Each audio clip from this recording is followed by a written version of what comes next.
현대 최초이라 유일한 후륜구동 중형 스포츠카 제네시스 쿠페입니다. 출시 당시 첫 번째 정통 스포츠카라는 표현을 했습니다. 그 덕에 이전 출시했던 스코프, 티브론 그리고 투스카니는 스포츠카가 아니라고 스스로 증명하는 꼴이 돼버렸지만요. 그 차주분들은 나름 스포츠카라 생각했을 텐데 이 시절 이 차를 기억하신다면 모두 젠쿱이라 불렀으니 저도 젠쿱이라 하겠습니다. 젠쿱은 현대차의 제네시스 1세대 플랫폼 기반으로 2008년 첫 선을 보이게 됩니다. 이름이 제네시스 쿠페입니다. 절대로 제네시스 브랜드의 스포츠카로 오인하시면 안 됩니다. 이 당시 성능과 고급화에 두루 선방하던 일본 닛산의 프리미엄 브랜드 차량인 인피니티 G37 쿠페를 겨냥만 하고 만들어졌습니다. 2011년 디자인 및 성능 모든 부분을 손본 요 페리 모델을 출시합니다. 특히 인테리어는 완전히 다른 차가 되어 더욱 스포티하며 고급스러워졌습니다. 거기에 한 등급 업그레이드 된 듯한 진일보한 성능을 보여줬습니다. 국내에서 선택의 여지가 없는 유일한 차량으로 매니아들에게 사랑을 받았으나 그에 반해 쿠페 차량이라 피해갈 수 없는 높은 보험료와 중고차 방어 최애에 다다를 만큼의 감가로 인기는 한순간에 사그러들게 됩니다. 그렇게 8년간 1세대의 짧은 여정을 뒤로한 채 단종의 길을 걷게 됩니다. 더 이상 후속 모델 기약이 없는 젠쿱이 어떤 모습을 하고 있는지 함께 보시겠습니다. 여러분은 지금 우리 동네 자동차를 보고 계시며 구독과 좋아요를 갈구하는 저는 우동식입니다. 우리 동네 자동차.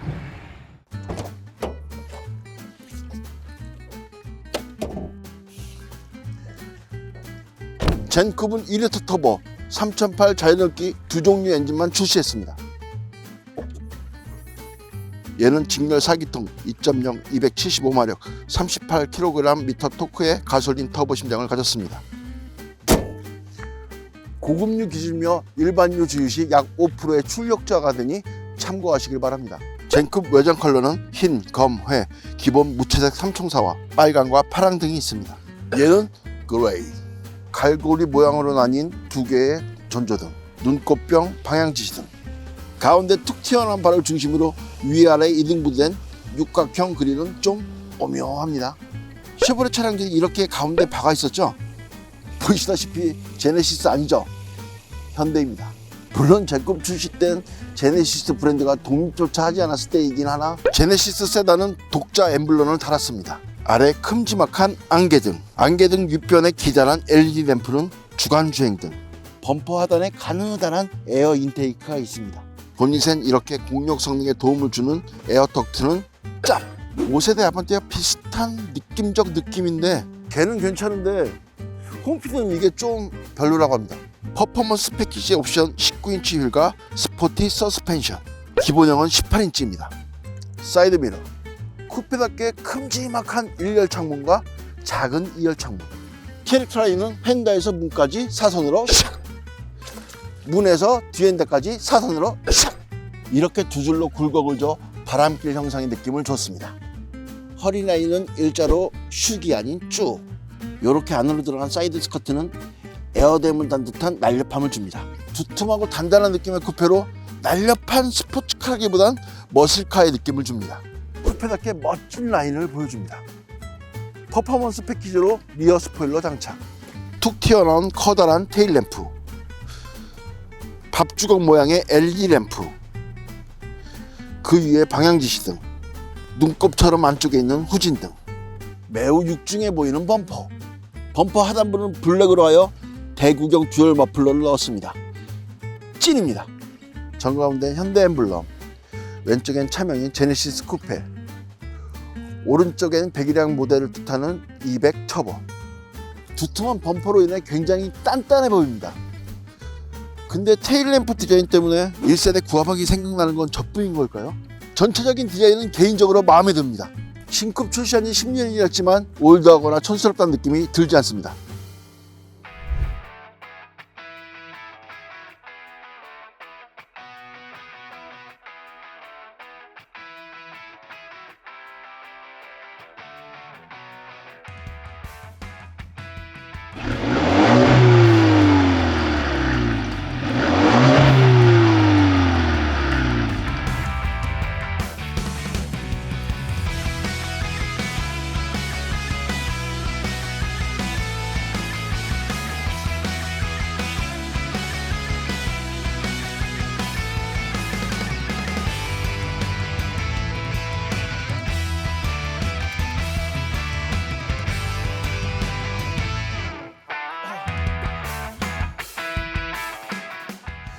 보셨죠? 뒤에서는 트렁크를 열 수가 없습니다. 왜일까? 디자인 때문일까? 예전 스프라도 그랬습니다. 폭스바겐이나 벤츠처럼 엠블럼 스위치 형태이면 좋았을 텐데요. 그래도 스포츠카지만 중형급이라 골프백 들어갑니다. 깊이감은 있는데 입구가 좁아 큰 짐을 싣기에는 부적절해 보입니다. 그래도 이렇게 2열 폴딩 기능이 있어 위안이 됩니다. 평평하지 않고 부피가 큰 짐을 싣기는 어려워도 긴 짐 싣기는 가능하겠습니다. 아래에 별도의 수납 공간이 있고 12V 그런 건 없습니다. 전동 아닙니다. 스포일러 무게 때문에 일반적인 트렁크 여닫는 느낌과 사뭇 다릅니다. 2열 탑승은 이렇게.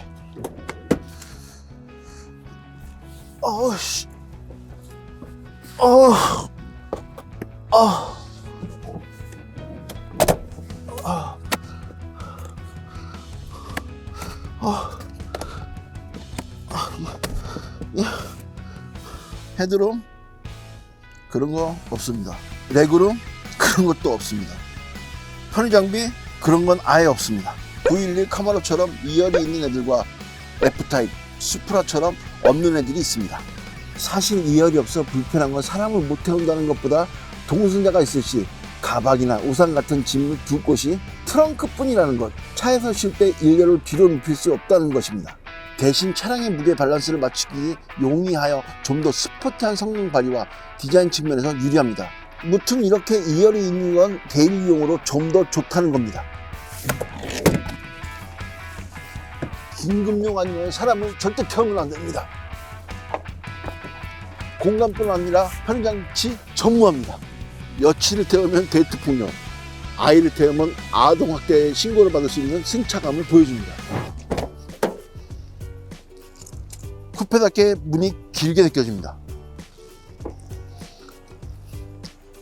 멋진 프레임 리스도, 멋진 버킷 시트, 물론 옵션이 퍼포먼스 팩 기종입니다. 기본형은 이렇게 생겼습니다.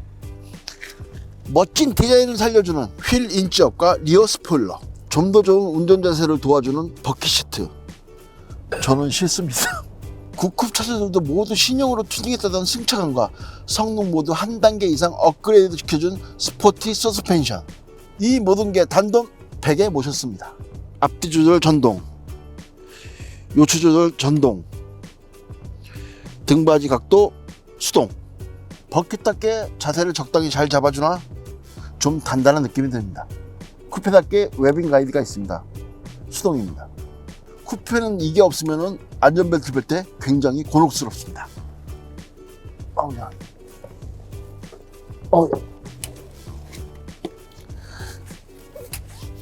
반자동이라 메모리 시트 없습니다. 사이드 미러와 창문 조작 버튼, 원터치, 닫히는 것도 원터치, 조작부에서 아래 도어 포켓까지 이어진 크롬 가니쉬의 커다란 손잡이. 디자인적으로 또 실사용에도 매우 좋습니다. 그 아래는 트렁크 주유 버튼, 도어 포켓은 이렇게 협소하네. JBL 오디오는 평범. 특이하게 운전석 송풍구와 계기판 사이에 버튼이 있습니다. 트립, 리셋. 송풍구 아래엔 ESC, 주차 센서. 계기판 밝기 조절은 밝은 시야를 위해 어둡게. 운전대 조작은 수동이며 앞, 뒤, 위, 아래 모두 가능합니다. 패들 시프트. 스텔스 되지 말고 고민 없이 오토. 안개등은 눈뽕 들발 말고 시야가 좋지 않을 때만. 이 막대는 내리면 왼쪽, 올리면 오른쪽 모두의 안전을 위해. 핸들 질감은 좀 싸구려틱한데 그립감은 나쁘지 않습니다. 버튼은 많지 않은데 여기저기 흩어져 있습니다. 미디어 조작 버튼, 아래는 음성 인식. 구독! 얘도 미디어. 아래는 통화 버튼.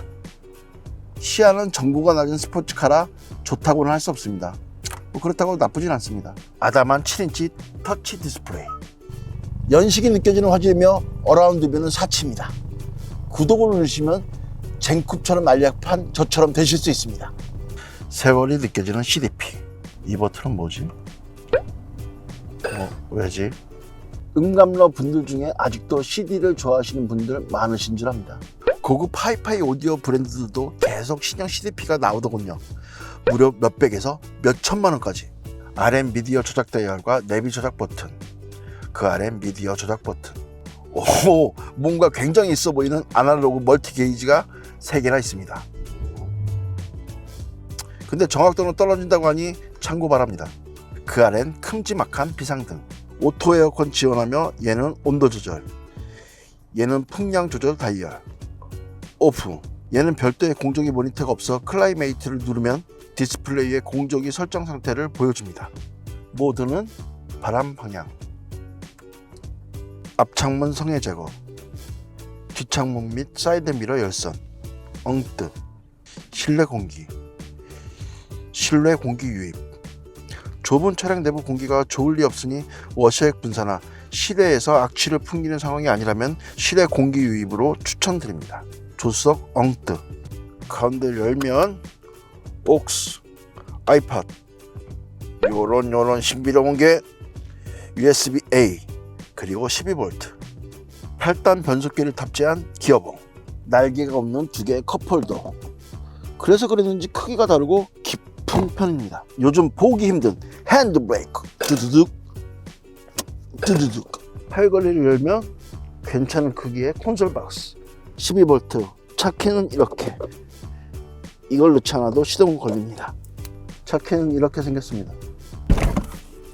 엉시, ISG 등 여러 편의 및 안전장치가 없으나 10년 전 스포츠카라 생각하면 크게 문제될 건 없을 듯 합니다. 젠쿰 내장 컬러는 브라운, 레드, 그리고 요 블랙, 이렇게 3가지. 대시보드와 송풍구 디자인을 이렇게 가운데서 보면 센터 패시아를 중심으로 이렇게 날개 모양 형상 같지 않나요? 아님 말고 무드 등 그런 건 사치입니다. 이만합니다. 작네. 탈부착이 되어 옆을 가릴 수가 있고 화장 거울과 조명이 있습니다. 실내등, 선글라스 수납함. 얘는 썬루프가 없습니다. 하이패스 일체형 룸미러. 카드를 넣어주세요.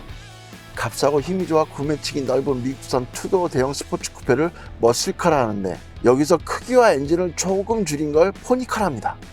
젠쿰은 정통 스포츠카라기보단 포니카에 가까웠습니다. 그래서 출시 후 미국의 포드 머스탱이나 쉐보레 카마로와 곧잘 비교되었습니다. 괜찮은 평가를 받긴 했는데 뒤가 구리게 꼭 가성비라는 말이 붙어서 문제긴 했지만요. 출시 당시 카피 문구가 인생은 짧다 였는데 그래서 사고가 많았습니다.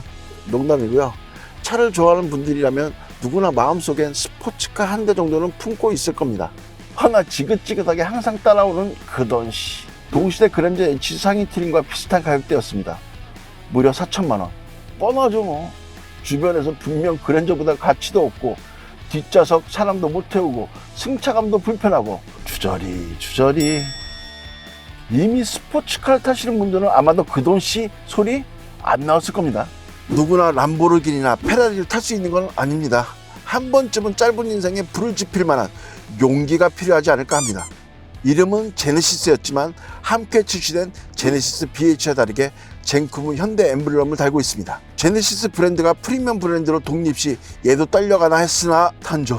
저렴한 대중차만 만든다는 이미지에서 매우 가성비 높은 스포츠카를 만듦으로 인해 현대차 이미지는 한 단계 올리는 견인 역할을 제대로 했습니다. 단종 이후 쿠페는 아니지만 나름 그 성격에 이어받는 D70과 스팅어, 첫 스포츠카를 이렇게 훌륭하게 만들었는데 벤츠 AMG GTS, 렉서스 LC500, 아우디 R8 같은 브랜드의 헤일로카가 없는 현대차에서 계속된 투자로 제네시스 쿠페를 이어갔으면 하는 아쉬움이 남습니다. 제네시스 쿠페? 사실 뭔가 특출난 부분은 없습니다. 2리터 터보에서 보여주는 적절한 출력, 소소한 핸들링과 승차감, 적당한 제동력, 평범한 MVH, 제네시스 X 컨셉을 선보였습니다. 물론 굉장한 성능과 디자인이 기대되지만 그래도 현대차가 브랜드 내 내연기관의 끝판왕을 한번 보여줬으면 하는 섭섭함은 계속될 듯합니다. 대한민국 최초 구린구동 스포츠카, 그 시절 현실적 드림카.